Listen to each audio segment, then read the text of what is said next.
ఇప్పుడు పాపము నుండి విమోచించబడి దేవునికి దాసులైనందున పరిశుద్ధాత్మ కలుగుటయే మీకు ఫలము, దాని అంతము నిత్య జీవం. స్తోత్రం చెప్తారా గట్టిగా? హల్లెలూయా. పాపం యొక్క క్రియల వలన సిగ్గే,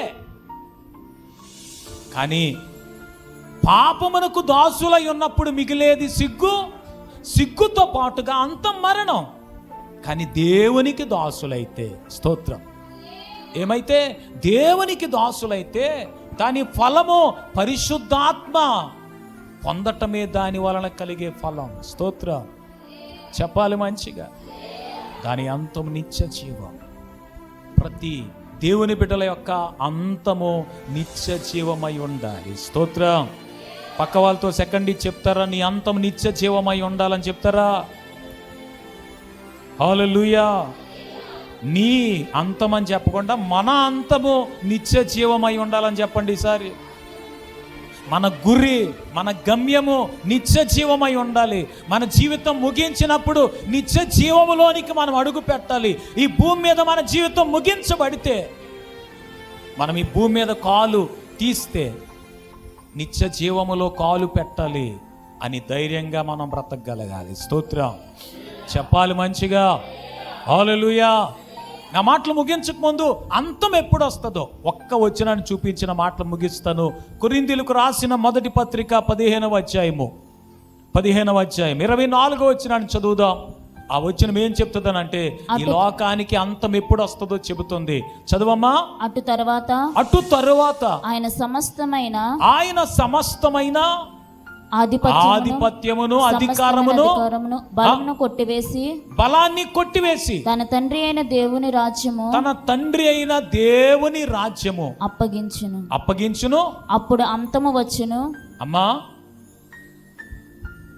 అటు తరువాత ఆయన సమస్తమైన ఆధిపత్యాన్ని అధికారాన్ని కొట్టివేస్తాడు. స్తోత్రం చెప్పాలోసారి.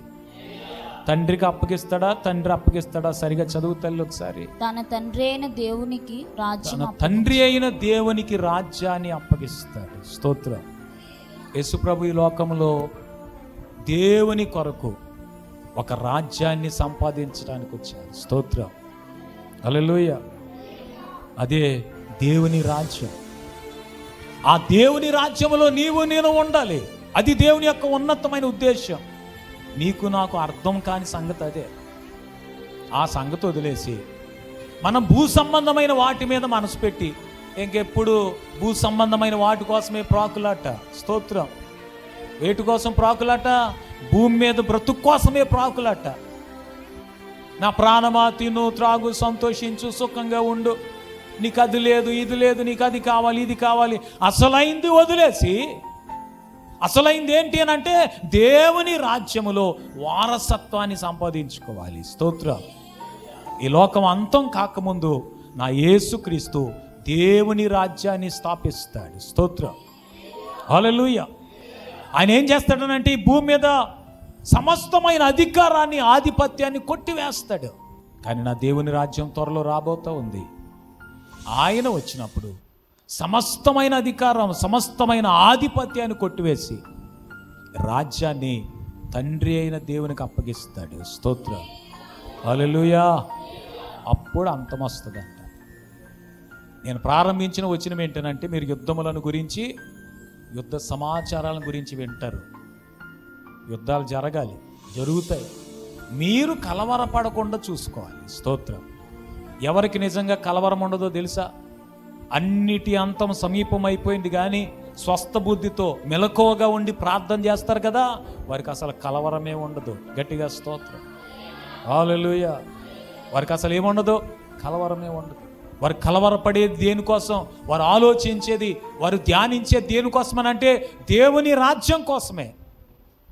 భూ సంబంధమైన వాటి మీద వారికి మనసు లేదు కనుక వారికి అసలు కలవరమే ఉండదు. వారి నిరీక్షణ, వారి ధైర్యం, వారి విశ్వాసం, వారి ముగింపు ఏంటనంటే, వారు ఇక్కడ కళ్ళు మూస్తే ఒకవేళ వారు ఏ పరిస్థితుల్లోనైనా జీవితాన్ని ముగించాల్సి వస్తే వారి నిత్య రాజ్యములో, నిత్య జీవములను అడుగు పెడతారన్న నిరీక్షణతో వారు బ్రతుకుతారు కనుక అసలు కలవరమే ఉండదు. స్తోత్రం చెప్పాలి మంచిగా. హల్లెలూయా. అంతం వెంటనే రాదు. యుద్ధాలు జరుగుతాయి, అంతం వెంటనే రాదు.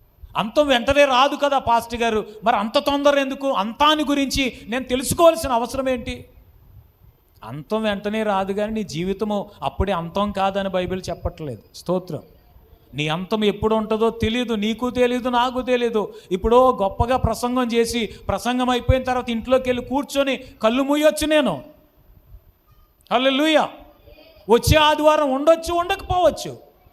ఈ భూమి మీద ప్రతి వస్తువుకి గ్యారంటీ ఉంది, కానీ నీకు, నాకు, నీ జీవితానికి, నా జీవితానికి గ్యారంటీ లేనే లేదు. మరి ఏం చేయాలి? గ్యారంటీ లేని మన జీవితాన్ని ప్రతిరోజు ప్రభు సన్నిధిలో పరీక్ష చేసుకొని, అయ్యా నా దినముల పరిమాణం ఎంత? నా ఆయుష్కాల దినములు ఎన్ని? నా అంతం ఎలా ఉండబోతుంది?